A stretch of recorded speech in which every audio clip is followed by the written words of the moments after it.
Hi everyone, welcome back to my YouTube channel Do It For Your Dreams. हम कर रहे थे जनवरी मंथ की मैगजीन का analysis. We are done with the polity and governance section and international relations. So from today onwards we'll be starting with the economy. So let's quickly get started. First topic is state finances. CAG ने release किया है second edition of publication on state finances 2023-24. अब this publication on state finances ये present करता है overview of the fiscal position of 28 states. सारे states की fiscal position show करता है. This edition also includes trend analysis covering 10 years 2014-15 से 23-24 तक. Fiscal positions of the states अगर देखें तो first in case of revenue receipts SOTR state own tax revenue largest component होते हैं रेवेन्यू रिसिप्ट्स का किसी भी स्टेट्स के लिए, जो कंट्रीब्यूट करते हैं around 47% between 2014-15 to 23-24 in the last decades. उसके अलावा जो components हैं that these are union taxes and duties, grant in aids constitute the 17% and states non-tax revenue constituting 8%. अब यूनियन टैक्सेस में अगर शेयर देखें तो इंक्रीज हुआ है 2014-15 के फाइनेंशियल ईयर से from 21.34% to 29.77%. So शो करता है कि there is higher tax devolution under the 14th and 15th Finance Commission. जैसे horizontal जो divisible pool होता है उसमें से इस शेयर इंक्रीज हुआ है of the states. Capital receipts में देखें तो in this decade public debt receipts as the percentage of total debt and non-debt capital receipts have ranged between 94 to 99%. States का एक्सपेंडिचर अगर देखें तो ट्रेंड शो करता है that states budgetary spending ranged between 16.15% and 17.49% of total combined GSTP. Revenue expenditure अगर देखें तो it has constituted around 80 to 87% of the total expenditure. Committed expenditure में जैसे salaries, pensions, interest payments, subsidies etcetera absorbed more than half of the revenue expenditure. So these are the half of the revenue expenditure is going to the committed expenditure, reaching 51.76% in 2023-24.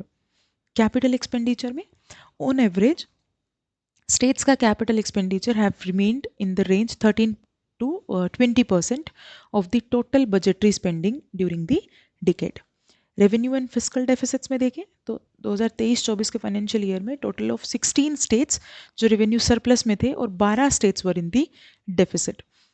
23-24 वाले financial year में 18 states recorded fiscal deficit above 3% of GSDP limit जो recommend की थी 15th finance commission ने. तो जो 3% की limit का जो कैप उन्होंने दिया था उससे भी ज़्यादा थे. Risk to state finances and implications.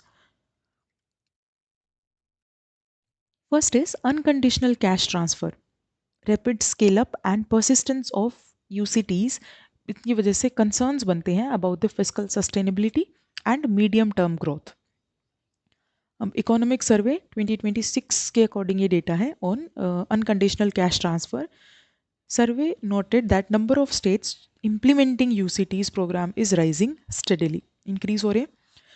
22-23 के फाइनेंशियल ईयर से कंपेयर करें अगर 25-26 तक या इस गैप के बीच में the number of states running such schemes is projected to increase more than 5-fold, 5 गुना से ज़्यादा इंक्रीज होंगे. It was projected with nearly half of them expected to face revenue deficit. और उनमें से जो इंक्रीज जो होगा उनमें से half of them will be facing the revenue deficit. Citing recent research, it observes that such transfer range from 0.19% to 1.25% of GSDP and can account for as much as 8.6% of total state का जो expenditure, budgetary expenditure है उसका. It suggests that such transfers ये reduce करते हैं female labor force participation and concerns raise करते हैं about the medium term economic growth अगर उनको completely pair ना किया जाए with the investment in employment, skill and human capital. Next is high debt levels. Mounting debt levels put pressure on the state budgets through rising interest expenses. और यही interest expenses, यही payments को fulfil करने के लिए government generally cut down कर देती है प्रोडक्टिव एक्सपेंडिचर, और जिसकी वजह से medium term growth prospectus affect होते हैं. Next is high revenue expenditure. Combined gross fiscal deficit of states rose from 2.6% of GDP financial year 2022 में, and it has increased to 3.2% in 2025. और combined revenue deficit increase हुआ है 0.4% से 0.7% of GDP, which shows that continued borrowing to finance the revenue expenditure. Next is growing contingent liabilities. Outstanding guarantees of states increase हुई हैं from 2% of GDP मार्च 2017 से compare करें तो 3.9% of March 2024, जिसकी वजह से प्रेशर क्रिएट होता है on the states, putting debt servicing pressure on states.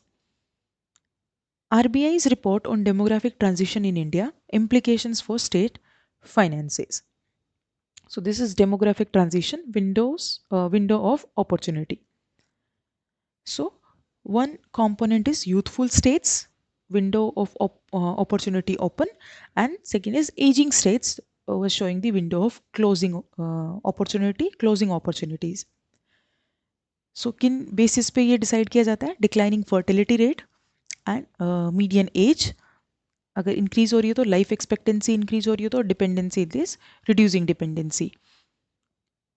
जो यूथफुल स्टेट्स हैं are having the young workforce population, young age structure and large potential workforce.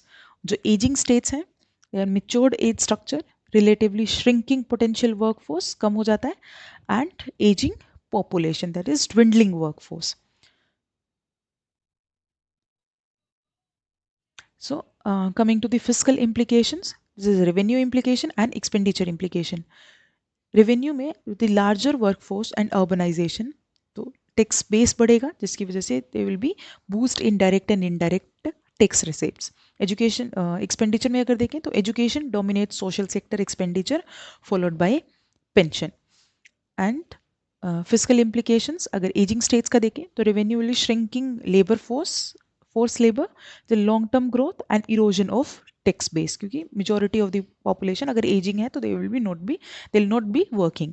Expenditure में मेजरली पेंशन में ज़्यादा होगा, account for almost equal share increased elderly care cost.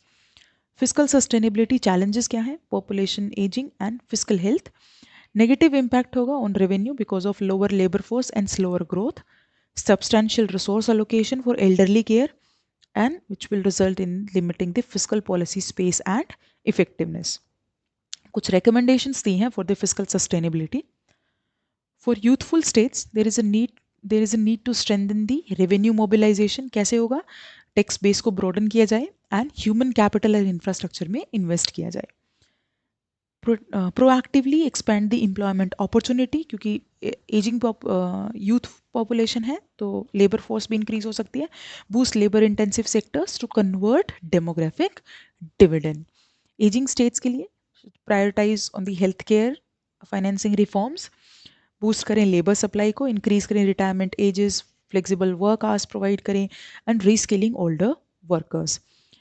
Facilitate करने की ज़रूरत है इंटरस्टेट माइग्रेशन, जिससे जेंडर गैप को एड्रेस किया जा सके. Future finance commissions to incorporate population ageing in the devolution formula. जैसे पहले दो अलग अलग सेंसस के डेटा के बेस पे डेवोल्यूशन किया जा रहा था, तो it is suggesting that finance commission ageing population के क्राइटेरिया को भी कंसीडर करे for the devolution formula. Way forward क्या हो सकता है? To strengthen the state finances, first is conditional cash transfer. As suggested by economic survey में जैसा बोला गया, cash support can be designed as conditional, review based and time bound, जो long term fiscal rigidity को reduce करे. Revenues को improve करने की ज़रूरत है through digitalization and administrative streamlining. Tax base को broaden किया जाए, property taxes raise किया जाए, new taxes adopt किए जाएं. ये सारे concerns, ये सारे पॉइंट्स को ध्यान में रख के रेवेन्यूज़ को इम्प्रूव किया जा सकता है. Addressing the contingent liabilities, we should adopt the institutional reforms, जैसे कि क्रिएट करें self standing debt management offices जो रिस्पॉन्सिबल होंगे for forecasting the contingent liabilities और एग्जीक्यूट करें स्टेट गवर्नमेंट के डेट मैनेजमेंट स्ट्रैटेजी को. And the last is fiscal council. Each state could create its own independent fiscal council के members में होंगे academicians, financial market participants and other experts. So that was about it. Next topic is export preparedness index. NITI Aayog ने release किया है 4th edition of EPI export preparedness index. एक comprehensive assessment है जो export readiness show करता है among Indian states and union territories. इसका first edition launch किया गया था 2020 में. It is aligned with India's objective of achieving $1 trillion in merchandise export by 2030 और विजन के साथ भी अलाइन करता है Viksit Bharat 2047. Enhancement to categorisation of states in EPI 2024. 2 major categories दी गई हैं, large states and small states, northeastern states and union territories based on the aspect of land area, population and GSDP, gross state domestic product. And within the categories इसमें 3 अलग सब categories हैं, aspirers, challengers and leaders. First है जो early stages में है and of developing their export potential. Challengers में वो स्टेट है who are emerging as the export potential, states with the emerging export potential that are enhancing the foundational dimensions, and leaders जो high export performance demonstrate कर रहे हैं. Key findings अगर देखें, leading performers of EPI 2024 जो large states में Maharashtra, Tamil Nadu, Gujarat, UP and Andhra Pradesh. Small states north eastern states and union territories में Uttarakhand followed by Jammu Kashmir, Nagaland, Dadra Nagar Haveli, Daman and Diu and Goa. Pillar wise weightage और परफॉर्मेंस अगर देखें तो एक्सपोर्ट इंफ्रास्ट्रक्चर में इट कंट्रीब्यूट्स टू 20%. इसमें आते हैं supply of water, supply of power and water, ports, logistics network and last mile connectivity जो टाइमली डिलीवरी इंश्योर करे और ट्रेड कॉस्ट को भी रिड्यूस करे. Maharashtra host Jawaharlal Nehru port trust, India का largest container port which handles over 50% of countries containerised cargo. Business ecosystem contributes to 40% जो evaluate करता है इंडस्ट्रियल क्लस्टर्स की presence, special economic zones and innovation hubs. Next is policy and governance contributes to 20% जो policies को examine करता है which facilitates the export, their effectiveness in the implementation और state level governance का role exporters को support करने में. Export performance contributes to 20%. ये फोकस करता है on the tangible outcome of states export efforts जैसे कि वॉल्यूम, वैल्यू या diversification of exports. The power of Indian exports. Exports are the backbone of India's modern economic strategy.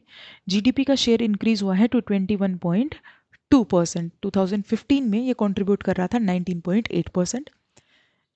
$701.4 billion in foreign reserves. Record reserves now provide coverage for 94% of India's external debt. Next is mass employment in labor intensive sectors. Industries जैसे कि textile, agriculture and MSME ये large scale jobs create करते हैं across the country. And specialised regional industrial clusters. Export growth fuels development in local hubs जैसे कि सूरत diamonds या Tiruppur textiles etcetera. Challenges क्या है एक्सपोर्ट सेक्टर में ऑफ इंडिया? फर्स्ट है logistics and connectivity. Logistic cost ज़्यादा है, ट्रांजिट टाइम ज़्यादा लगता है and straining the road and rail infrastructure, connectivity का इशू है. Second is price volatility. Gujarat exports profile is heavily skewed towards the petroleum and petrochemical products जो उनका half of the states का टोटल एक्सपोर्ट वैल्यू है जो in particularly in element से जाता है, exposing it to the global oil price volatility and environmental policy shifts. Competition भी है, emerging competitions from low cost manufacturing hub जैसे कि वियतनाम हो गया, तो इट पोजेज एज ये चैलेंज है to India, challenge to Punjab's traditional export sectors जैसे कि टेक्सटाइल या एग्रो प्रोसेसिंग. जियोपॉलिटिकल टेंशंस की वजह से भी एक्सपोर्ट सेक्टर इम्पैक्ट आता है. exposing it to the external shocks from geopolitical tension and trade policy change. Quality and certification: sparse networks of National Accreditation Board for Testing and Calibration Laboratories (NABL) in UP, limiting its ability to meet global food safety standards. And the last is cold chain deficits, जैसे कि Dadra Nagar Haveli and Daman and Diu के पास adequate availabilities नहीं है for cold storage and temperature control logistics, जिसकी वजह से ये limit करता है इसकी एबिलिटी कि वो डाइवर्सिफाई कर सके in the perishable marine products and pharmaceuticals which require end to end cold chains. So these are the challenges which are persisting in export sector. अब कुछ इनिशिएटिव्स लिए हैं गवर्नमेंट ने to strengthen the exports landscape. First is export promotion mission. एक flagship initiative है जो 2025 में launch किया गया इंडिया के एक्सपोर्ट कॉम्पिटिटिवनेस को स्ट्रेंथन करने के लिए, particularly for MSME and first time exporters and labour intensive sectors के लिए. यह है EFCs, establishment of export facilitation centres across the country, जिनका एम है कि वो मेंटोरिंग और हैंडलिंग सपोर्ट प्रोवाइड करेंगे specially to MSME. Next is DEH initiative, district as export hubs initiative, 2019 में लॉन्च किया गया था to foster balanced regional development सारे डिस्ट्रिक्ट्स में ऑफ द कंट्री, जिससे हम आइडेंटिफाई ब्रांड और प्रमोट कर सकें प्रोडक्ट्स को हर एक डिस्ट्रिक्ट से and encouraging their sale in both domestic and international market. Next is national logistic policy and PM Gati शक्ति. इनका भी ऑब्जेक्टिव है लॉजिस्टिक्स कॉस्ट को रिड्यूस करना और मल्टी मॉडल कनेक्टिविटी को इंश्योर करना through GIS based planning. Union budget 2026-27 में भी लॉन्च किया गया, अनाउंस किया गया कंप्लीट रिमूवल ऑफ 10 लाख पर consignment value on courier export. तो उस पर से रिमूव फीस या लेवी रिमूव कर दी गई है, जो हेल्प करेगी small businesses, artisans and startups को कि वो ग्रो कर सके और उनको ग्लोबल मार्केट्स का भी एक्सेस प्रोवाइड हो. Next topic is public private partnership. Department of economic affairs, ministry of finance ने क्रिएट किया एक 3-year PPP project pipeline to streamline infrastructure development in the country.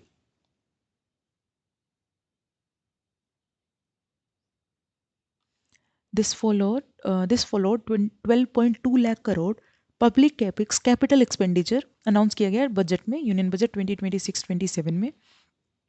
Public capex increased from 2 lakh crore 2014-15 में, इसको fix किया गया था at 2 lakh crore and it has been now increased by 11.2 lakh crore. अब ये पाइपलाइन ऑफर करेगी एक organised framework and early visibility of potential public private partnership projects, जो इनेबल करेगा इन्वेस्टर्स, डेवलपर और बाकी सारे स्टेक होल्डर्स को for informed planning and investment decisions. अब this project pipeline it comprises 852 projects across central infrastructure ministries and states and union territories, जिसकी total combined project cost है over 17 lakh crore. PPP, public private partnership, basically एक arrangement है between the government and private sector entity for the provision of public assets और services, और ये होता है through a contract. As per world bank's private partnership in infrastructure PPI report 2024 में जो release की थी वर्ल्ड बैंक ने, इंडिया कंसिस्टेंटली रैंक किया जा रहा है among the top 5 countries in terms of private investment. India emerged as the large recipient of PPI investment in South Asia, जो it accounts for around over 90% of region's total private infrastructure investment. 129 projects with total project cost जिनकी है 5.6 lakh crore recommend किए गए by public private partnership. Appraisal committee ने उनको recommend किया था. की कैरेक्टरिस्टिक्स अगर देखें पब्लिक प्राइवेट पार्टनरशिप प्रोजेक्ट्स के, first is there will be provision of public assets or services for public benefits. It involves only those facilities या services, सिर्फ वही facilities या services included होती हैं which are generally provided by the government as a sovereign function, की सिर्फ वही facilities जो exclusively government provide करती है. Investment और management by the private partners of financing and harnessing होगा, कौन करेगा? Private sector करेगा.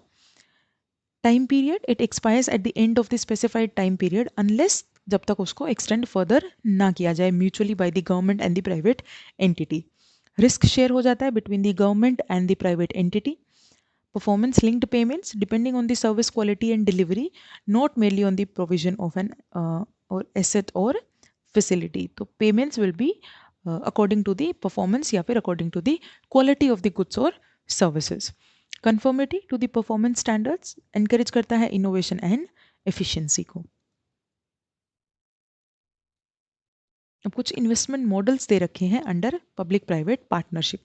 First is BOT, build operate and transfer की. इसमें प्राइवेट एंटिटी की रिस्पॉन्सिबिलिटी है कि वो बिल्ड करता है, डिज़ाइन करता है, बिल्ड करता है और ऑपरेट करता है वो प्रोजेक्ट को और फिर ट्रांसफ़र कर देता है वापस गवर्नमेंट को और द पब्लिक सेक्टर को. Next is LOT, lease operate and transfer. जो ऑलरेडी एग्जिस्टिंग फैसिलिटीज उसमें कोई न्यू क्रिएशन नहीं हो रहा, interested to private partner, private partner को हैंड ओवर की जाती है और वापस गवर्नमेंट को ट्रांसफर होता है किया जाता है जब कॉन्ट्रैक्ट खत्म हो जाता है. Next is boot, build own operate and transfer. ये फैसिलिटी ट्रांसफर की जाती है गवर्नमेंट को कब?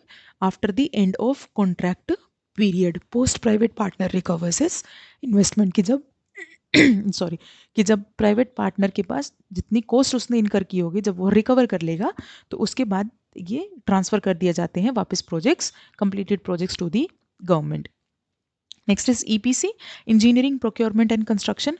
गवर्नमेंट प्रोवाइड करती है रिक्वायरमेंट एंड कॉन्ट्रैक्टर प्रोवाइड करता है इंजीनियरिंग, डिज़ाइन और प्रोक्योर करता है सारा मटेरियल और इक्विपमेंट. फिर कंस्ट्रक्शन होता है and constructs to deliver a functioning facility to the government. Next is HAM, hybrid annuity model. ये कॉम्बिनेशन है EPC, engineering procurement and construction और BOT का, बिल्ड ऑपरेट एंड ट्रांसफर का, जनरली जिसमें शेयरिंग में होता है कि government releases 40% of project cost और बैलेंस जितना होता है वो डेवलपर या प्राइवेट एंटिटी मैनेज करता है. इंपॉर्टेंस क्या है PPP मॉडल की इंफ्रास्ट्रक्चर डेवलपमेंट में? First is private sector efficiency. Private sector exposed to competitive pressure provide an edge in carrying out capital and operating phase of the project. ये quality का issue नहीं होगा. It's placed to access quality, skilled manpower and technology and holds its employees, supplier and vendors accountable वो होते हैं उनकी performance के लिए. Focus on life cycle cost of project. In addition to designing and building projects, private partner also provide ongoing operation and maintenance and with an incentive जिससे design and construction facilities को ensure किया जा सके. Increased transparency and accountability increase हो जाती है जहाँ पे public entity भी monitor भी करती है और services provide भी करती है. Access to private sector finance, PPP allow करता है public entity को to leverage private finances in the development of public infrastructure and ease of doing business भी promote होता है. PPP in key sectors of India. First is urban development. Projects under Urban Challenge Fund. Cities इनकी population है 10 लाख से ज़्यादा to take up 10% of the project under PPP in Atal Mission for Rejuvenation Amrut 2.0. Ports and logistics में Vadhavan Deep Draft Port envisioned as one of the world's top 10 container ports being developed under PPP mode. ये भी PPP mode के अंदर develop होगा. Higher education में viability gap funding with 3 projects of IIT Madras, IIT Udaipur and IIT Nagpur जिसको approve किया है appraisal committee ने, PPP अप्रेजल कमेटी ने. रेलवेज में पार्टिसिपेटिव पॉलिसी अडॉप्ट की जा रही है since 2012. Rail connectivity by strategic partners and other investors. Civil aviations में भी in 2025-26 11 brownfield airports of Airport Authority of India identify किए गए for the PPP pipeline for next 2 years. Connectivities में भी हाईवेज में मेट्रो रेल प्रोजेक्ट्स इन सब में public private partnership के सुटेबल एग्जाम्पल्स हैं. चैलेंजेस अगर देखें which is challenges faced by the PPP, public private partnership. Contract uncertainties, generally they are of long term period wherein huge cost could be involved in modifying the contract as per future requirements, क्योंकि modification में cost incur होती है. Aggressive bidding, private sector often engage in over aggressive bidding with inadequate due diligence, जिसकी वजह से it can lead to unviable offers and subsequent project failures. Regulatory environment भी एक challenge है. लेजिस्लेशन एंड चेंजिंग गवर्नमेंट, जिसकी वजह से impact आता है ऑन द प्रोजेक्ट्स। ये आइडियोलॉजिकल इश्यूज़ की वजह से दे मे बी द केसेस जहाँ पे एक गवर्नमेंट कोई प्रोजेक्ट स्टार्ट करवाए, सेकंड अगर गवर्नमेंट में चेंज हो रहा है, लेजिस्लेचर में चेंज हो रहा है, तो प्रोजेक्ट डिले भी हो सकते हैं और बंद भी हो सकते हैं। Excess demand and forecasting uncertainties, inaccurate demand forecasting can lead to there is drastic effect on private partners revenue, जिसकी वजह से will be difficult for the private entity. कुछ इनिशिएटिव्स लिए गए हैं to strengthen public private partnership in India. First is PPP appraisal committee, apex body है for appraising and recommending central sector PPP projects, जिसको chair करता है secretary of department of economic affairs. Viability gap funding scheme, financial assistance to the projects economically desirable but commercially viable. India infrastructure project development fund 2022 में notify किया गया था एक pipeline create करने के लिए of viable bankable projects by funding transaction advisors for central and state authorities. Next is standardisation and institutional capacity building, develop किया जाए reference guide on the risk allocation, PPP appraisal and project implementation mode. इसके अलावा कुछ और fund propose किए गए हैं, जैसे इंफ्रास्ट्रक्चर रिस्क गारंटी फंड जो कॉन्फिडेंस को स्ट्रेंथन करेगा of private developers, PM Gati Shakti master plan हो गया, national monetisation plan. So what can be the way forward to reform public private partnership? Vijay Kelkar committee ने रिकमेंडेशंस दी थी 2012 में कि एक इंडिपेंडेंट रेगुलेटर सेटअप किए जाएं for the sectors adopting PPP. Rational allocations of risk की one size fits all approach ना होके हमें नीड स्पेसिफिक अप्रोच अडॉप्ट करना होगा। Preventing obsolescing bargain, it occurs कब होता है? जब private player lose the bargaining power over the projects, typically in infrastructure PPP that spans over 20 to 30 years. Attitudinal change की जरूरत है, moving away from the transaction to relationship, accommodating give and take between the partners. So एक ideological change की जरूरत है। Stable policy regimes, standardised contracts and clearer regulatory architecture. तो stable policy regimes होनी चाहिए, स्टैंडर्डाइज्ड कॉन्ट्रैक्ट्स स्टैंडर्डाइज्ड हो कि अगर गवर्नमेंट में चेंज भी हो रहा है तो भी टर्म्स एंड कंडीशंस चेंज नहीं हो रही हैं। And there is a need for national level institution for institutional capacity building, जिसमें सारे स्टेक होल्डर्स इंक्लूड हों, including implementing agencies, bank, financial institution, private sectors etcetera.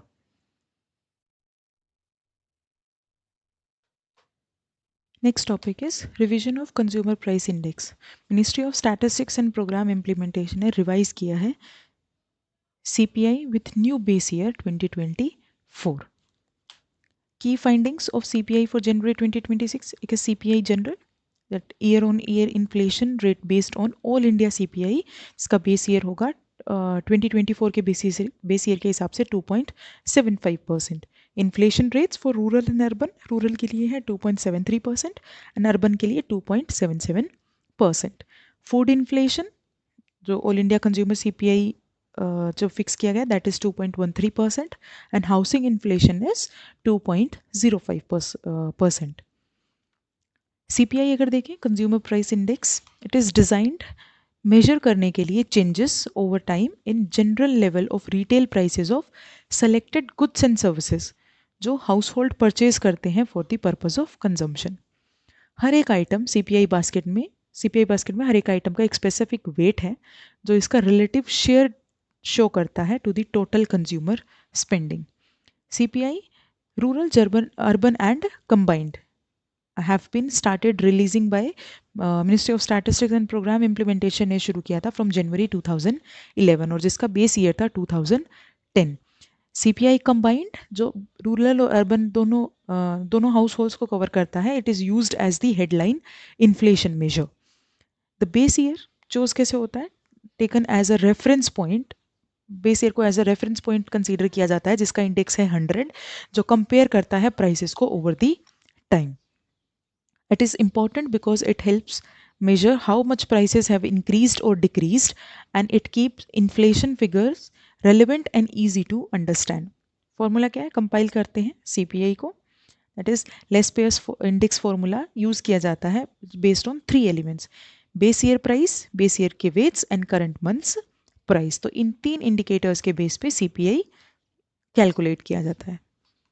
अब चेंज की जरूरत क्या है, why there is a need to update the base year of CPI. First is structural change in the economy. 2012 से shift हो चुके हैं in the consumption pattern, income levels में भी चेंज है, urbanisation and growth of service sectors demand updated weights. Technological market evolution के base पे भी digital trade expansion and fading rural urban boundaries demand redesign करते हैं इन्फ्लेशन मेजरमेंट फ्रेमवर्क को। there is better monetary policy transmission as per RBI, as RBI relies on CPI, जो combine है उस पर रिलाई करता है RBI रूरल और अर्बन का दोनों फॉर इन्फ्लेशन टारगेट जो फिक्स, जिसके बेस पे इन्फ्लेशन फिक्स होता है, that is presently at 4% plus minus 2%। And last is international comparability, aligning with the global statistical standards improves credibility. बहुत सारी कंट्रीज़ हैं जिन्होंने बहुत सारी कंट्रीज ऐसी हैं जो अपना सीपीआई रिवाइज करती रहती है एवरी 3 to 5 years, और हम अभी तक यूज़ कर रहे थे 2011 के बेसिस पे। सिग्निफिकेंस क्या है सीपीआई का? First, with respect to monetary policy, RBI use करता है for the monetary policy decisions and monitoring price stability, monetary policy decide करने के लिए। पॉलिसी इंटरवेंशंस में भी used for designing policy and social sector welfare schemes by the central government. National accounts, CPI serves as the deflator, जिसमें nominal GDP और real GDP adjust की जाती हैं और ये एक्चुअल इकोनॉमिक ग्रोथ को शो करता है।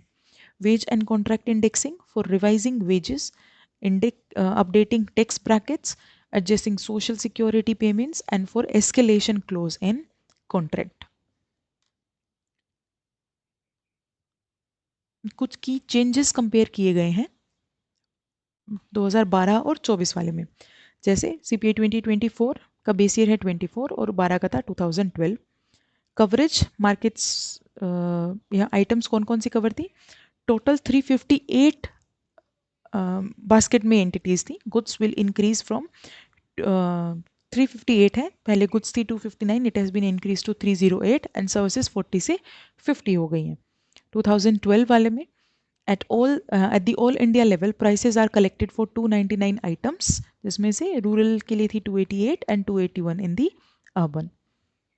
चेंजेस इन आइटम्स, नए एडिशन किए गए हैं जैसे rural housing, online media service providers, streaming services, value added dairy projects, barley and its projects, pen drive, external hard disk, attendant, babysitter, exercise equipments etcetera, ये सारी चीज़ें नई add की गई हैं वाइल कैलकुलेटिंग दी सीपीआई। कुछ items हैं जो रिमूव कर दी गई हैं जैसे VCR, VCD, DVD player, hiring charges, radio, tape recorders, clothing, second hand etcetera, ये सारी चीज़ें रिमूव कर दी गई हैं। वेट का रेफरेंस अगर देखें तो 2024 वाला household consumption expenditure survey के बेस पे, and earlier it was consumer expenditure survey that was 2011-12। Classification system देखें तो 12 डिविजन्स हैं of individual consumption according to purpose. पहले 6 ग्रुप थे। डेटा कलेक्शन मोड अगर देखें तो computer assisted personal interviewing on tablets, पहले वाला पेपर बेस्ड था। release of house index, that is all India, urban and rural, उसमें all India and urban, rural cap was not there. Weight of food and beverages, the highest weight है food and beverages का, presently it is 36.75% and earlier it was around it was of 45.86%. इसके अलावा कुछ और changes हैं जो लाए गए हैं सीपीआई 2024 में। First is housing index compilation. Revised CPI में it is compiled using a weighted average of 3 constituent groups, namely actual rental payments for housing first, second is maintenance, repair and security of dwelling, and third is water supply and other miscellaneous services related to dwelling. So ये include किया गया है housing index compilation में। Government और employer provided accommodation को exclude किया गया है सीपीआई हाउसिंग इंडेक्स से।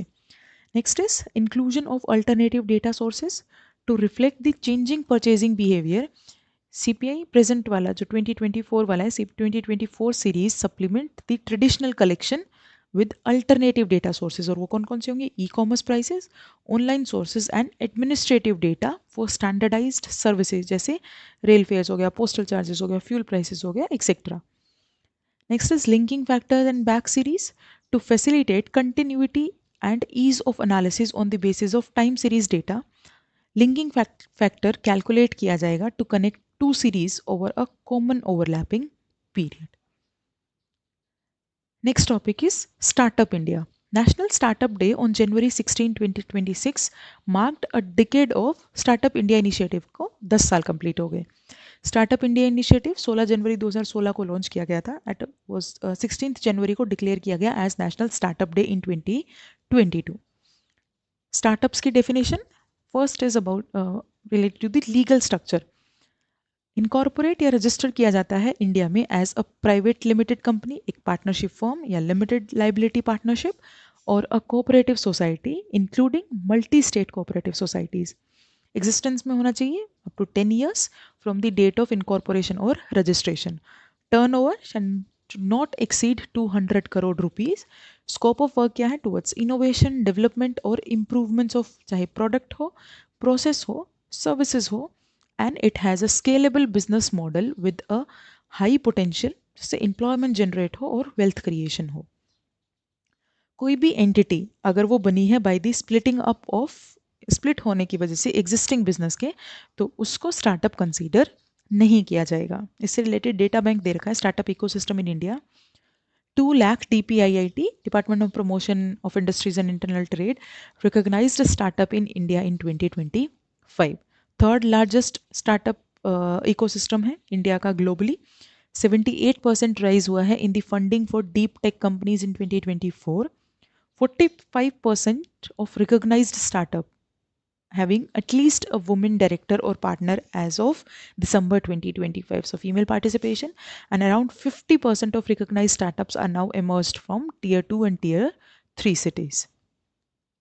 Key components अगर देखें स्टार्टअप इंडिया इनिशिएटिव के, first is about the financial support scheme. उसमें है funds for startup, FFS manage करता है SIDBI with a corpus of 10,000 crore. The scheme supports SEBI registered alternative investment funds, which in turn जो invest करते हैं startups में to expand the domestic risk capital. Next is Startup India Seed Fund Scheme. Corpus है 945 crore. ये scheme financial assistance provide करती है early stage activities को, like proof of concept, prototyping and market entry. CGSS Credit Guarantee Scheme for Startup, operationalized by National Credit Guarantee Trustee Company, जो collateral free loans provide करती है to the startups. Next is digital platforms and ecosystem enablers. Startup India Hub हो गया, एक digital platform है जो connect करता है stakeholders को. National Mentorship Portal MARC design किया गया है कि स्टार्टअप्स को easy access मिले to the strategic guidance from the experienced mentors. Startup India Investor Connect Portal, ये कनेक्शंस इंश्योर करता है between the early stage ventures and multi venture capital funds through a single application. SRF states startup ranking framework. Competitive federalism को promote करने के लिए assess करता है states and union territories को on their startup friendly policies and implementation. Broader ecosystem support में देखें तो Atal innovation mission focuses on creating an innovation culture create करने के लिए through अटल टिंकरिंग लैब्स स्कूल्स में और इंक्यूबेशन सपोर्ट में. National initiative for development and harnessing innovations Nidhi and department of science and technology भी एक अम्ब्रेला प्रोग्राम है जो नॉलेज बेस्ड इनोवेशन को नर्चर करता है स्टार्टअप्स में. मीटी initiatives includes MITI startup hubs, technological incubations and development of entrepreneurs Tide 2.0 scheme. अब रोल क्या है स्टार्टअप्स का इकोनॉमिक डेवलपमेंट में? फर्स्ट, एम्प्लॉयमेंट जनरेट करते हैं. निधि प्रोग्राम ने अकेले ही 1,30,000 प्लस जॉब क्रिएट की थी. रूरल अर्बन डिवाइड को रिड्यूस करता है. टेक्नोलॉजिकल इंटीग्रेशन प्रोवाइड करता है. Startups are driving the adoption of deep tech and emerging technologies. So collaborate करती है with the large corporates technology for the technology transfer and global market integration. It acts as an economic multiplier. Ventures in clean mobility और जो दूसरे function कर रहे हैं digital infrastructure में, वो मल्टीप्लायर इफेक्ट्स प्रोड्यूस करते हैं across the finances, sustainability sectors etcetera. कुछ कंसर्न्स हैं with India startup ecosystem. First is risk averse mindset, low tolerance for failures and preference for stable employment. Generally prefer किया जाता है stable employment को as compare to startups. Next is financial hurdles, funding gaps हैं. Early stage startup generally वो struggle करते हैं because of finances. Cash flow management poor है, burn rate ज़्यादा है, ज़्यादा स्पेंड करते हैं money in the early stages. Next is regulatory and bureaucratic road blocks, exit barriers and taxation issues. इनकी वजह से भी स्टार्टअप इंडस्ट्री चैलेंज फेस कर रही है. Talent and mentorship, there is a skill gap, disconnect between academic training and practical skills जो ज़रूरत हो जिसकी ज़रूरत होती है for the industry. There's a retention issues also. Market and infrastructure barriers हैं जैसे प्राइस सेंसिटिविटी, मार्केट फ्रेगमेंटेड है and there is a lack of industry and academia convergence. So that was about it. अब इससे related कुछ news दे रखी है. First is deep tech startup. Government has removed condition of 3-year existence for deep tech startups to qualify for recognition and avail financial aid under the Department of Science and Industrial Research Industrial R&D Promotion Program. तो पहले criteria था कि कम से कम 3 साल के लिए existence में होने चाहिए स्टार्टअप्स तो एलिजिबल होने के लिए, क्वालिफाई करने के लिए for the recognition and financial aid. तो गवर्नमेंट ने 3 साल का क्राइटेरिया हटा दिया है. अब डीप टेक स्टार्टअप्स क्या है? In addition to the standard startup criteria, deep tech startups वो हैं which are having the following attributes, जिसमें से first है scientific or engineering advancement. It is working on a solution, वो based होने चाहिए new knowledge on the new knowledge or the advancements within a scientific or engineering discipline. So जो अभी तक develop नहीं किए गए हैं या फिर प्रोसेस में है इन द प्रोसेस, जो प्रोसेस में है डेवलपमेंट की. सेकंड, R&D इंटेंसिटी होनी चाहिए, high percentage of expenditure on R&D activities related to revenue और फंडिंग. इंटेलेक्चुअल प्रॉपर्टी से रिलेटेड होनी चाहिए and it is taking step to commercialise it. High capital and uncertainty. It faces extended development timelines, long gestation period, and high capital or infrastructure requirements, while carrying this significant technical or scientific uncertainty. Modified limits for deep tech startups. Entities recognized as deep tech startups. The age and turnover limits are higher. Age में considered as a startup for up to 20 years तक consider किया जाएगा the date of incorporation या फिर date of registration. और turnover के case में the limit is increase to 300 crore rupees for any financial year जब से वो बना है तब से. कुछ और इनिशिएटिव्स हैं जो लिए गए हैं for deep tech startups in India. First is draft national deep tech startup policy जो 2023 में आई थी. ये चैलेंजेस को एड्रेस करती है of the deep tech startups. North east centre of technology application and research NECTAR autonomous society है under DST, जिसका objective है to harness and leverage the next frontier technologies. RDI scheme, research development and innovation scheme, ये acquisitions को enable करती है of the strategically important technologies और creation of deep tech funds को promote करती है. Indo Israel deep tech and life science mission 2021 में launch किया गया था कोलैबोरेशंस को प्रमोट करने के लिए between India and Israel deep tech and life sciences. Next is gig workers. Major delivery aggregators have agreed to remove the 10-minute delivery service deadline. Gig workers के बारे में देख लेते हैं. The code on social security, अब ये उन 4 code में से एक है जो 4 लेबर कोड्स इंट्रोड्यूस किए गए थे. The code on social security 2020 for the first time इन्होंने गिग और प्लेटफॉर्म वर्कर्स की डेफिनेशन दी है. गिग वर्कर्स क्या है?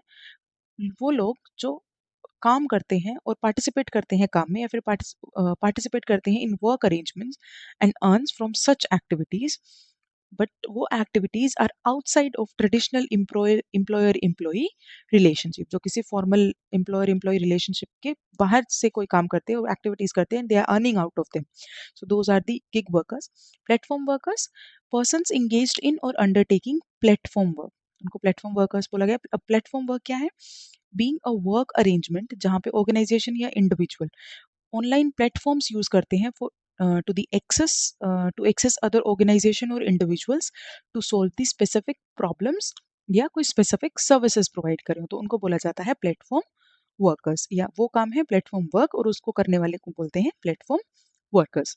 The code on social security 2020 ने फर्स्ट टाइम एम्पावर किया गवर्नमेंट को कि वो स्कीम्स बनाए for providing social security benefits मिले to unorganised workers, gig workers and platform workers. First time government इस एक्ट से इस कोड से गवर्नमेंट के पास ये पावर है कि वो इस कैटेगरी के लिए unorganised workers, gig workers and platform workers के लिए सोशल सिक्योरिटी बेनिफिट्स प्रोवाइड कर सके. They were earlier considered part of informal या अनऑर्गेनाइज्ड वर्क सेक्टर में आते थे जिनमें कोई रिकॉग्निशन नहीं था under the payment of wages act, minimum wages, employ provident fund act और state insurance act. Key reasons for the rise of gig work, किस किस वजह से राइज होता है इस सेक्टर का. driven by digitalization, green energy transition in the labor market, they are the main reasons जिसकी वजह से gig workers emerge करते हैं. Next is gig economy encompassing delivery, ride sharing and freelancing have witnessed the structural growth. Transition उन्होंने देखा है from the informal jobs into the ecosystem integrated roles.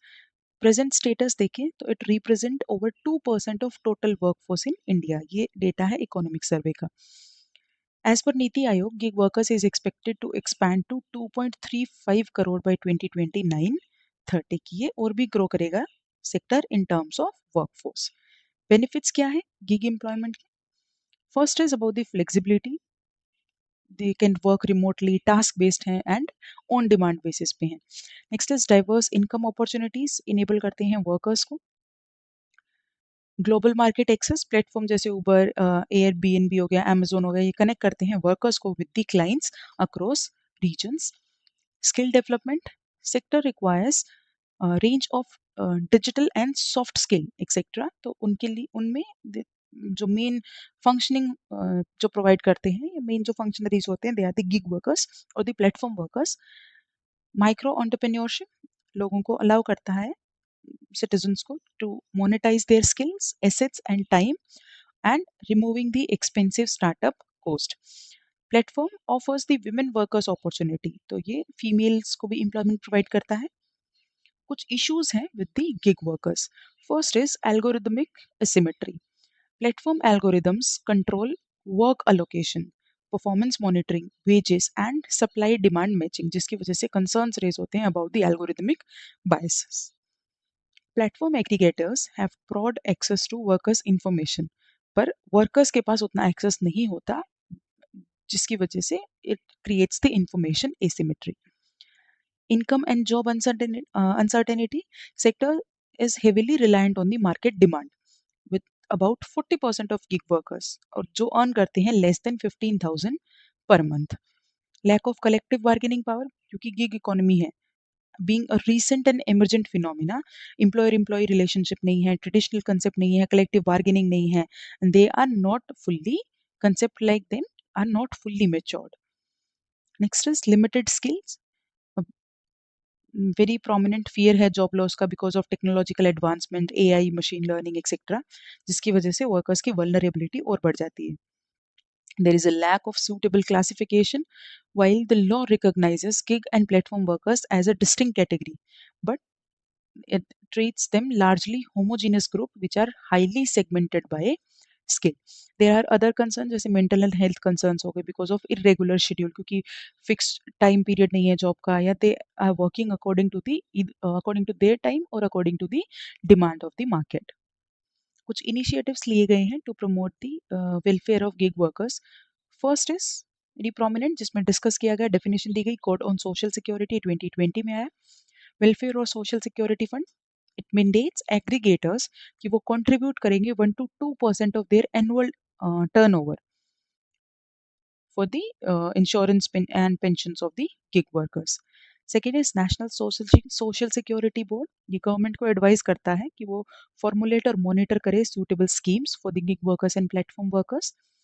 Portability of benefits, unique Aadhaar linked ID generate होगी through the registration on E Shram portal, जो allow करेगा gig workers को कि वो social security benefits को अवेल कर सकें. E Shram portal is meant to register and support unorganised workers. और इसके साथ साथ एक यूएएन नंबर अलॉट करेगा on a self declaration basis. Grievance redressal में toll free helpline, call centres and facilitation centres होंगे for timely support. And social security scheme जैसे कि लाइफ इंश्योरेंस हो गया, disability insurance, health, maternity and pension benefits also. Union budget 2025-26 में budget ने भी provide किया health care under PM Jan Arogya Yojana likely to assist nearly 1 crore gig workers.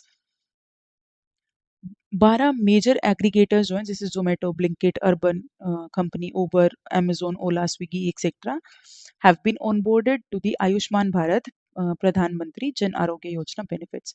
State level initiatives हैं जैसे Rajasthan platform based gig workers act 2023 Karnataka में है, तो ये they are separate state specific legislations. अब कुछ वेज दिए गए हैं to address the challenges faced by gig workers.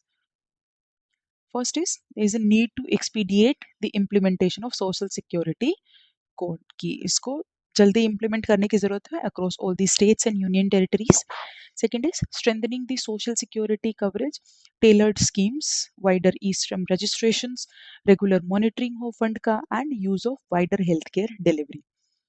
Estimating the size of gig economy during enumeration, census या NSS या बाकी सारे डेटा के हिसाब से different occupations of an individual may be captured including gig work status. Algorithmic accountability and fair task allocation, easy access होना चाहिए to data including the money received कि कितना पैसा किसको रिसीव हुआ, कितने डिडक्शंस हुए, किस बेसिस पे डिडक्शंस हुए. फाइनेंशियल प्लानिंग सपोर्ट एक्सेस होना चाहिए to the low cost emergency saving scheme, portable social security benefits, budgeting and financial literacy programs. और कुछ और वेज दे रखे हैं, मेथड्स दे रखे हैं जैसे ट्रांसपेरेंट पॉलिसी होनी चाहिए related to the terms of conditions, inclusive social dialogue होना चाहिए, राइट होना चाहिए for the collective bargaining and unionisation etcetera. So that's it. Next से शुरू होता है news in shorts. First topic is telecom, food delivery, aviation, duopolies dominating Indian market. Recent Indigo fiasco in the aviation sector highlighted the issues and concerns जो face किए जाते हैं due to duopoly in delivery of commodities and services. Duopoly क्या होता है? जहाँ पे दो suppliers हो और वही दो supplier dominate कर रहे हो market को. In India, markets with just two suppliers in operations are becoming more common. There's a duopoly of Ola and Uber in cab services, etc. So, the prominent players ये दो ही हैं. Reasons क्या है for the rise of duopoly? First is high capital requirement. Entry or survival difficult हो जाता है for the smaller firms. There's for example, in aviation sector. Then network effects. Big firms spend early on to acquire the customers, squeezing out competitors. So जो बड़ी firms हैं, they invest so much either in the marketing or in the strategies to acquire the customers, और जिसके लिए competitors के लिए ये difficult हो जाता है to survive. Next is there are some regulatory gaps जो allow करते हैं dominance को deepen होने के लिए. So challenges क्या है posed by duopoly? First is inflated price and reduced affordability. Competition अगर नहीं होगा तो कोई कॉम्पिटिटर्स पे कोई प्रेशर नहीं होगा, and this lack of competitive pressures lets dominate the firms, जिसकी वजह से कि वो भी प्राइस सेटर वही बन जाते हैं, जिसकी वजह से प्राइस इंक्रीज होते हैं with little resistance and increasing consumer cost. Next is limited consumer choice and market options, shrink the presence of small players. इनके लिए difficult हो जाता है survive करना, leaving consumers with very few alternatives. अगर competition होगा ही नहीं तो consumers के पास इतने alternatives ही नहीं होंगे to switch over them. Next is stagnation in innovation. Innovation is driven by staying slightly ahead of the lone arrival, not by fear of disruptive new entrants. जैसे कि telecom sector में prominently हमें देखने को मिलता है. Next is excessive lobbying power and regulatory influence. जो powerful duopolistic firms हैं, they use their significant influence जिससे कि उनके interest protect होते रहे and new technologies block होते रहे to enter into the market. And last is systemic vulnerability and capacity failures. Failure of one player in the duopoly can lead to economy-wide losses and unsatiated demand. जैसे recent Indigo crisis हुआ in the aviation sector. अब इसी से related एक regulatory mechanism दे रखा है, existing regulatory mechanism, competition act 2002। ये लीगल फ्रेमवर्क प्रोवाइड करता है to prevent market distortion by prohibiting anti competitive agreements and abuse of dominant market positions. तो ये लीगल फ्रेमवर्क प्रोवाइड करता है, इंश्योर करता है कंपटीशन इन दी मार्केट। इसी के लिए कंपटीशन कमीशन ऑफ इंडिया है, एक स्टैट्यूटरी वॉचडॉग की तरह एक्ट करता है एंड रिस्पॉन्सिबल है किसके लिए, for enforcing the competition laws. This role of sectoral regulator, जैसे ट्राई हो गया टेलीकॉम सेक्टर के लिए, DGCA for the aviation etcetera. Next topic is NPAs, non-performing assets.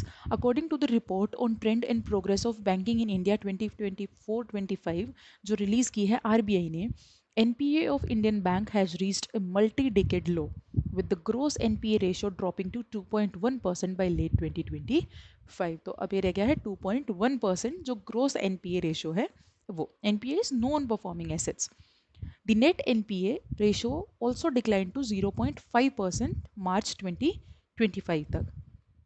And gross NPA ratio of banks reached its peak in 2018. 2018 में it was 11.18% और अभी ये पहुंच गई है 2025 towards the closing of 2025 it was 2.1%.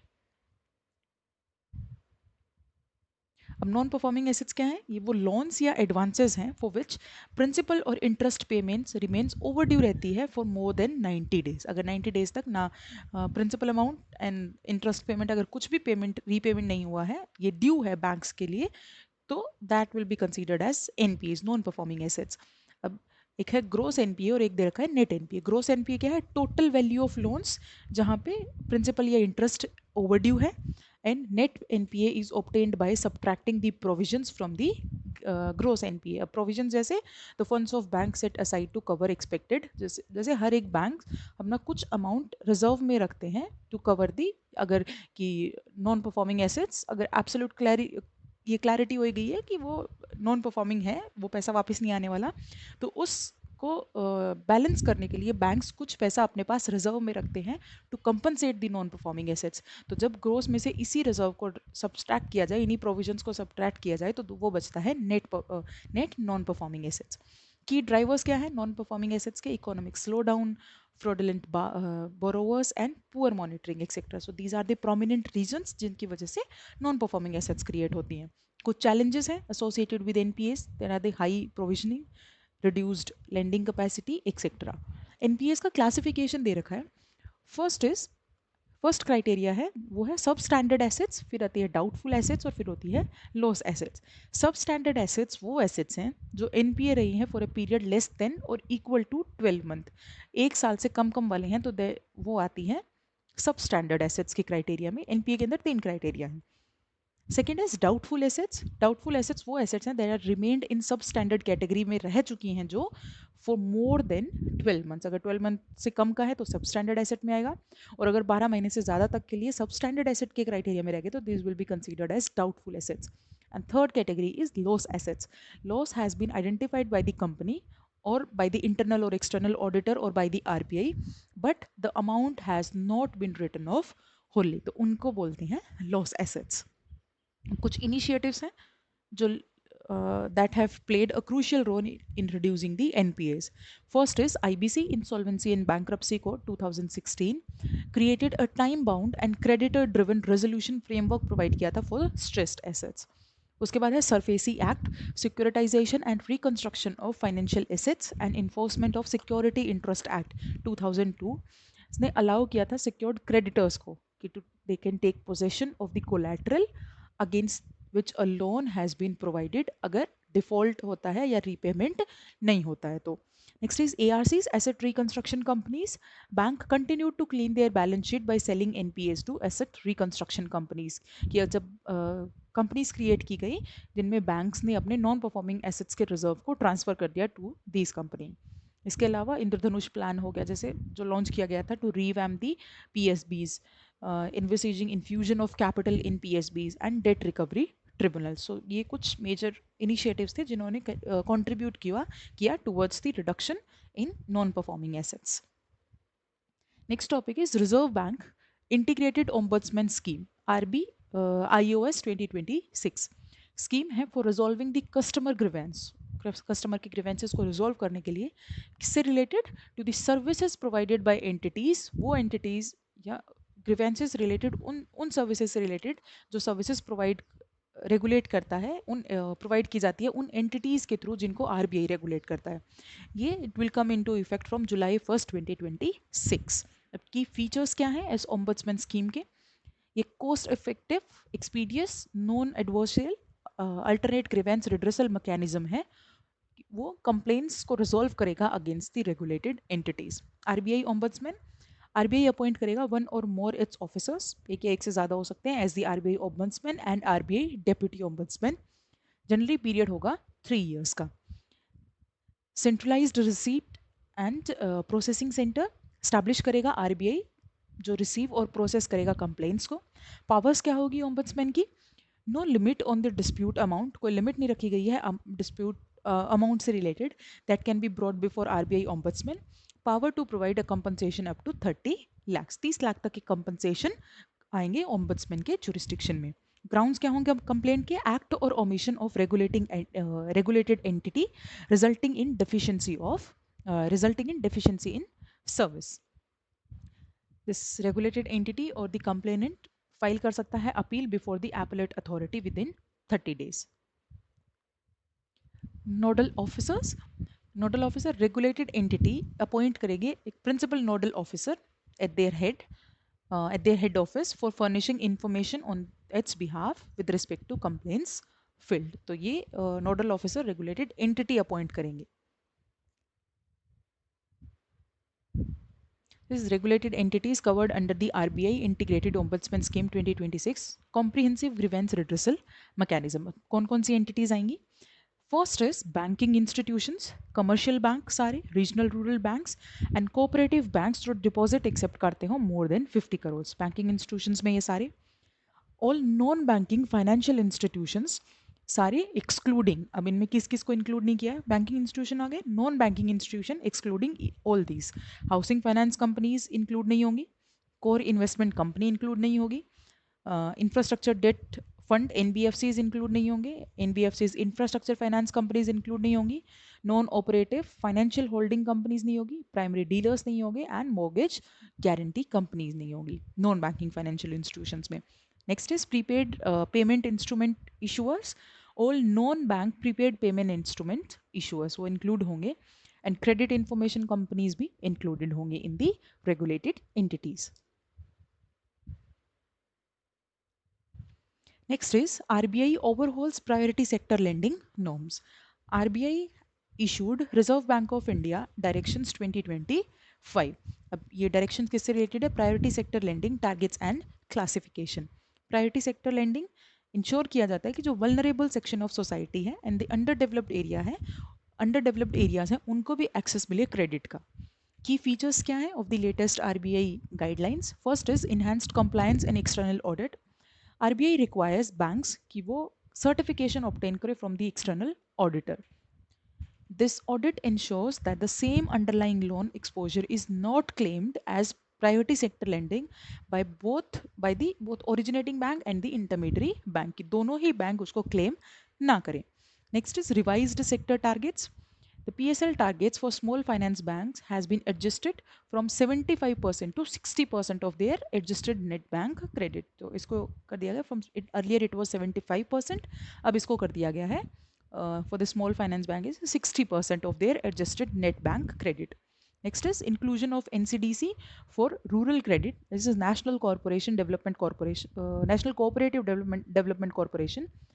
Loans provided by banks, कि जो loan bank provide करेंगे एनसीडीसीज को for the purpose of on lending to cooperative society, अब उनको भी ऑफिशियली क्लासिफाई किया जाएगा as the priority sector lending. इसके अलावा कुछ और फीचर्स हैं, जैसे banks are permitted to enter into co lending arrangement, जिससे उनका priority sector lending target complete हो सके। बैंक को अलाउ करता है कि to treat export credit to agriculture and MSME as the priority sector lending loans. अब ये टारगेट्स हैं for the priority sector lending of different types of banks. So for domestic commercial banks and foreign banks with 20 branches and above, कि वो domestic commercial banks या foreign bank जिनकी 20 से ज़्यादा branches हैं, 40% of their ANBCs or the credit equivalent of balance sheet exposure whichever is higher, या तो इसका क्राइटेरिया या फिर 40% का क्राइटेरिया। फॉरेन बैंक जिनकी ब्रांचेस हैं, जिनकी 20 से ब्रांचेस कम है, 20 ब्रांचेस से कम है, same as the domestic commercial bank, that is 32% can be in the form of export credit and not less than 8% to be of any other priority sector। तो ऐसे करके 40% complete होगा as a same as the domestic commercial bank। And for regional rural banks it is 75% of their ANBC or CEOBE, that whichever is higher. Lending by to medium enterprise, social infrastructure and renewable energy is now kept at, वो fix कर दिया गया है for the 15% of ANBC। Next topic is star labeling।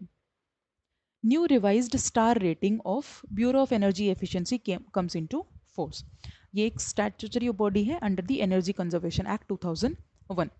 अभी star rating के बारे में देख लेते हैं। की फीचर है SNL प्रोग्राम का, स्टैंडर्ड एंड लेबलिंग प्रोग्राम का। ये कंज्यूमर्स को इन्फॉर्म्ड चॉइस प्रोवाइड करता है किससे related, about the energy saving और उनकी कोस्ट सेविंग से related, that has the potential of relevant marketed appliances. कुछ वॉलंटरी अप्लायंसेस हैं और कुछ मैंडेटरी अप्लायंसेस है। मैंडेटरी अप्लायंसेस में जैसे सीलिंग फैन हो गया, इलेक्ट्रिक गीजर्स हो गए, ट्यूबुलर फ्लोरेसेंट लैम्प्स हो गए, कलर टीवी हो गया एक्सेट्रा। और वॉलंटरी में जैसे general purpose industrial motor, computer, microwave oven etcetera. Next is OECD finalizes agreement on global minimum tax। OECD और G20 inclusive framework on base erosion and profit shifting BEPS ने agreed किया है on a side by side arrangement package for the coordinated operation of global minimum tax arrangements। अब ये global minimum tax क्या है? It is based on the global anti base erosion model rules। It is based on the globe rules। Objective aim है इसका कि जो large multinational enterprises हैं वो minimum level of tax at least pay करें of their income in each jurisdiction की, जहाँ जहाँ वो मल्टीनेशनल एंटरप्राइजेस एग्जिस्ट कर रहे हैं, ऑपरेट कर रहे हैं, हर एक टेरिटरी, हर जुरिस्डिक्शन में वो at least minimum level of tax pay करें, thereby reducing the incentive for profit shifting and placing a floor under tax competition। It will bring an end to the race of the bottom corporate tax rates। BEPS क्या है? Base erosion and profit shifting. It refers to the tax planning strategies, जिससे tax evade किया जा सके, erode किया जा सके, that multi national entities use to exploit the loopholes, कि लूप होल्स यूज करते हैं जिससे कि टैक्स ना पे करना पड़े, to artificially shift profits to low और no tax location as a way to avoid paying taxes. अब OECD और G20 के बारे में दिया गया inclusive framework on BEPS, base erosion and profit shifting, 2016 में लॉन्च किया गया था। ऑब्जेक्टिव था इसका BEPS को टैकल करना with multinational enterprises. 147 countries members हैं, इंडिया भी मेंबर है। इसके दो पिलर्स हैं। Pillar 1 is reallocates taxing rights to market jurisdiction जहाँ पे प्रॉफिट जनरेट होता है। सेकेंड पिलर जो है ये इंट्रोड्यूस करता है global minimum corporate tax, that is 15%, जिससे कि टैक्स कंपटीशन को कर्ब किया जा सके। This is global minimum tax package. The package includes 5 की कॉम्पोनेंट्स। अब वो 5 की कॉम्पोनेंट्स कौन कौन से? First is simplification measures. ये कंप्लायंस बर्डन को रिड्यूस करता है for the enterprises, multinational enterprises and tax authorities. Second component is tax incentive alignment, introduces a targeted substance based tax incentive safe harbor, जिससे कि to align the global treatment of tax incentives। Third component is safe harbors for qualifying MNEs available to MNE group with ultimate parent entity in eligible jurisdiction meeting minimum taxation requirements। इसके साथ साथ level playing field provide करना। It includes the evidence based stock take process, जिससे fair treatment ensure किया जा सके for all the members. And fifth is domestic minimum tax protection. ये reinforce करता है qualified domestic minimum top up tax regime को, कि यही प्राइमरी मैकेनिज्म है जिससे लोकल टैक्स बेस को प्रोटेक्ट किया जा सकता है, particularly in the developing countries. Next topic is new country partnership framework. A NCPF for 2026 to 31 has been signed between India and World Bank for a provision of 8 to 10 billion dollar। अब NCPF the partnership prioritizes private sector led job creation, job creation होगा through the private sector, कैसे? By skills को upgrade करके, barriers को reduce करके for small and medium enterprises, और opportunities को expand करके specially for youth and women. इसके चार स्ट्रैटेजिक आउटकम्स हैं। First, boosting rural prosperity and resilience by diversifying the income beyond agriculture. Second is support करना urban transformation को, invest करना लोगों में across health, education and skills, energy security को strengthen करना, कोर इंफ्रास्ट्रक्चर को स्ट्रेंथन करना, and to strengthen the climate resilience, specifically renewable energy, e mobility and green hydrogen. अब कुछ रिपोर्ट्स हैं जो न्यूज़ में थी। First is global economic prospects, ये रिलीज़ की है वर्ल्ड बैंक ने। साल में 2 बार रिलीज़ की जाती है, जनवरी और जून में, जो असेस करती है global growth prospects, revision in India's growth forecast. Earlier 2025-26 के लिए it was forecasted at 7.2% for this fiscal year from 6.3% projected last June. Reasons क्या है? Local डिमांड में इंक्रीज हुआ है, स्ट्रॉन्ग प्राइवेट कंजम्पशन इंक्रीज हुआ है, tax reforms and rising real house hold income in the rural areas. Next is global trade growth project की गई थी टू डिसलरेट फ्रॉम 3.4% इन 2025, वो हो जाएगी 2.2% इन 2026, and record debt levels. Government debt in emerging markets and developing economies has climbed to a 55 years high of nearly 70% of GDP. Next जो report है that is employment and social trends 2026 report, जिसको release किया है international labour organisation ILO ने। It has shown that progress in the employment quality has stalled and there is an increase in the informality of work. India accounts for 3% of world's manufacturing. Next जो report है that is global investment trend monitor, release की है UNCTAD, United nation conference on trade and development ने। FDI inflow of India surged by 73% to $47 billion in 2025. Reasons क्या थे इस search के? First is because of large investment in the services including finance, IT, and research and development, as well as in the manufacturing. Next topic is coking coal. It has been included in Part D of first schedule of MMDR, Mineral under the Mines and Minerals Act, which lists critical and strategic minerals. अब ये decision recognise करता है strategic role of coking coal in ensuring the mineral security और domestic steel sector की requirement को meet करने में। Currently 95% coking coal requirement of steel sector हम इम्पोर्ट से फुलफिल करते हैं। This decision is expected to facilitate faster approvals, ease of doing business improve होगा, accelerate exploration and mining activities including deep seated deposits. अब coking coal के बारे में देख लेते हैं। वाइटल रॉ मटेरियल है स्टील प्रोडक्शन में through blast furnace route and it is also used in cement, chemicals, petrochemical industries. Reserves देखें तो mainly झारखंड में है, followed by Madhya Pradesh, West Bengal and Chhattisgarh.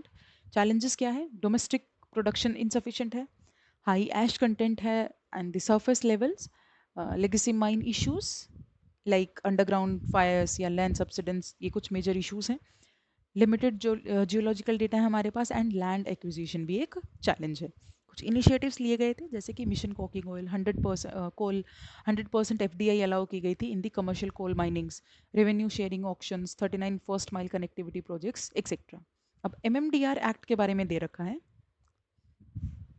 ये पावर देता है यूनियन गवर्नमेंट को, ये एक्ट, कि वो लॉ बना सकती है related to the regulation of mines and development of mineral resources.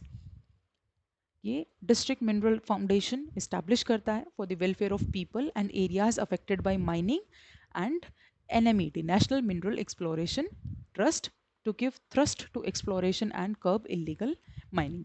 2023 की अमेंडमेंट में अगर देखें तो omitted 6 minerals from the list of 12 atomic minerals. It empowered central government को ये पावर दे कि वो एक्सक्लूसिवली ऑक्शन कर सकता है, exclusively auction the mineral concessions for the critical minerals, and it can also introduce exploration licence भी introduce कर सकता है for the deep seated and critical minerals. So ultimate and exclusive power है central government के पास। Next topic is silver. Global Trade Research Initiative GTRI highlighted that India must enhance silver processing and diversify imports to reduce the reliance on finished silver के imports को diversify करने की ज़रूरत है. India ने 2024 में इंपोर्ट किया about 21.4% of global silver trade, making it the world के लार्जेस्ट कंज्यूमर हैं हम ऑफ द फिनिश्ड सिल्वर. ये सॉफ्ट और शाइनी मेटल है.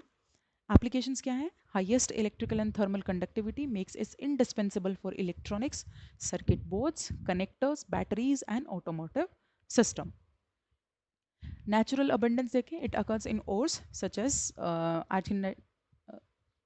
this is horn silver we call it as, and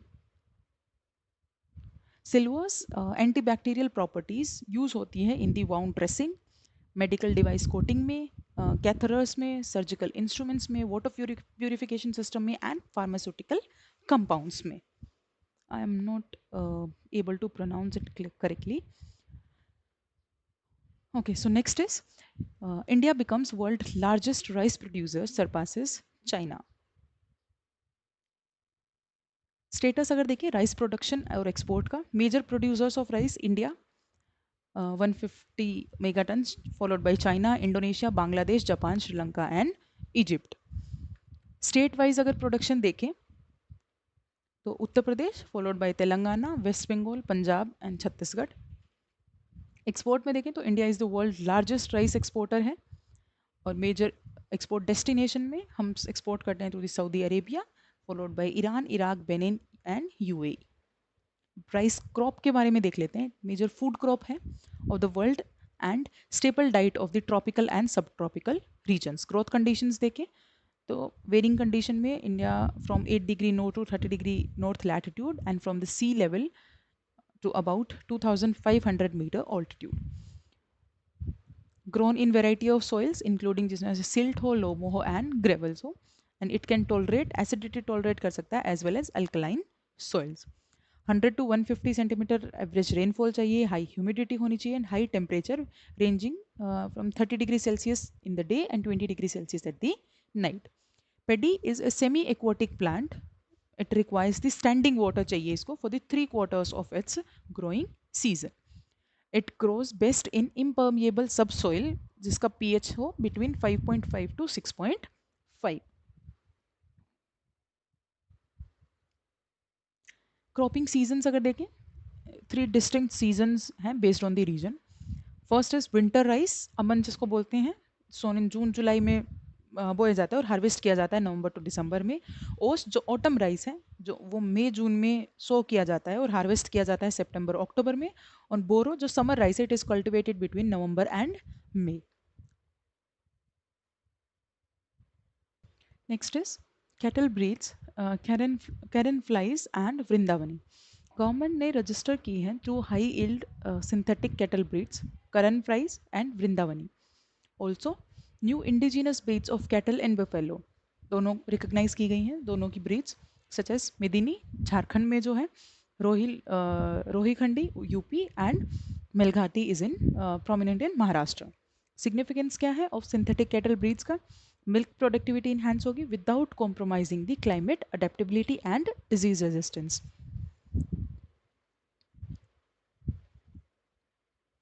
Next topic is a comprehensive framework to promote affordable housing.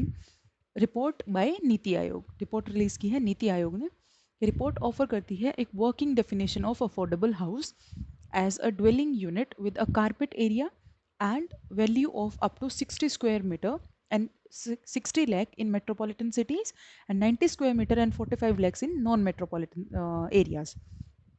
तो ये define किया गया है in this report which is released by NITI Aayog.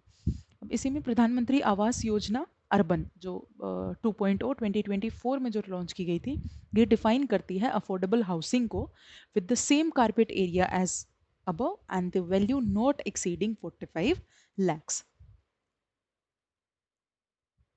अब कुछ की इश्यूज हैं in India's affordable housing crisis. First is limited land availability. Urban master plans fail to allocate land for affordable housing. तो limited area है, limited land है. Next is MIG crowding out EWSN and LIG. Middle income group Specifically, purchase smaller units means economic weak, meant for economic weaker section or low income groups. So crowding out का issue है. Next is economic weaker section और low income groups households वो struggle करते हैं to access the formal loans. तो कोई stable income नहीं है और formal loans भी वो access नहीं कर पाते. And vacant house dilemma. Nearly 1 crore vacant houses in the urban areas remain locked. वो रहते हैं because of low rental yields and weak tenancy laws. अब कुछ की रिकमेंडेशंस दी गई हैं on the affordable housing. First is zoning reforms. Designate affordable housing zones within the city master plan. तो city master plan के अंदर ही designate किया जाए. And town planning schemes with at least 10% of all residential land marked for affordable housing. कि सारे residential land के 10% को mark किया जाए as the affordable housing. जैसे कंट्रीज जैसे वियना एंड साउथ कोरिया इसी अप्रोच को फॉलो करते हैं. Next is TOD, transit oriented development. City should earmark areas near metro and mass transit stations exclusively for mixed use development, जो combine करते हैं offices, commercial space and affordable housing. Next is reservation for economic weaker section और low income group housing is a mandatory है. Reservation of 10 to 15% का reservation mandatory है इन groups के लिए of the build-up area of EWS and low-income group housing in all houses and commercial projects exceeding 10,000 square built-up area or 5,000 square plot area. Next is reforms in rental housing legal framework. States adopt करें एक dedicated rental housing stock policies through public-private partnership model. Next is NPS Vatsalya scheme. Pension fund regulatory and development authority PFRDA ने guidelines issue की हैं for the NPS Vatsalya scheme. अब nodal ministry क्या है? Union ministry of finance. Regulator होगा pension fund regulatory and development authority. Objective क्या है? To inculcate a habit of early and discipline long term saving among the children, जिससे financial security insure हो and pension preparedness हो from a young as.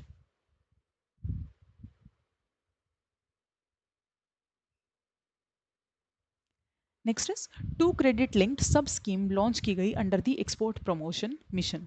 This pilot schemes form part of निर्यात प्रोत्साहन component of the export promotion scheme. तो ये आती है of the part of निर्यात प्रोत्साहन.